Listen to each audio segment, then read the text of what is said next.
ప్రైజ్లాడమ్మా. మీ పేరు? పద్మావతి. పద్మావతి. మరి మీరు ఒక మంచి గృహిణిగా, ఒక తల్లిగా, ఒక మంచి దేవుని భక్తురాలుగా మీరు ఎంతో జీవితాన్ని చూస్తున్నారు కదా. మరి క్రైస్తవ సమాజానికి మీరు ఇచ్చే సలహాలు, సూచనలు ఏమున్నాయి చెప్పండి.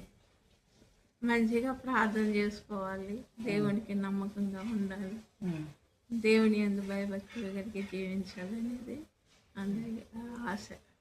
ఓకే. దేవుడు, మరి మీరు ఇంత ప్రార్థన పరులు ఉన్నారు కదా, మీ జీవితంలో దేవుడు ఏమన్నా అద్భుతాలు చేశారా? అసలు దేవుడిని మనం ఎలా చూడాలి? అవును, చాలా అద్భుతాలు చూసాము. దేవుని యొక్క శక్తిని ఆశ్రయించిన వాళ్ళకి దేవుడు ఏ మేలు చేయక మాండన్నాడు కదా. ఆయన పాదాలు పట్టుకొని ఆయన పాదాల ఎదుట గోజాడి ప్రార్థన చేసుకొని ఆయనకి నమ్మకంగా జీవించినప్పుడు దేవుడు గొప్ప కార్యాలు, అద్భుత కార్యాలు జరిగిస్తాడు.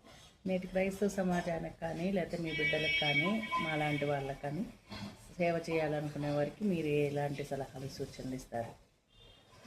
సేవ మంచిగా నమ్మకంగా చేయాలి, స్వార్థం లేకుండా, మరి ధనాపేక్షలు లేకుండా, మరి నమ్మకంగా చేయాలి. అందరూ నమ్మకంగా జీవించాలి. ముందు ప్రార్థన చేసుకోవాలి, ప్రార్థనలో ఎదగాలి. దేవుల్లో నిలబడాలంటే ఆషామాషమైనది కాదు. సాతాను శక్తులను ఎదిరించటం, మరి శక్తివంతులుగా ఉండాలంటే మెయిన్ ప్రార్థన.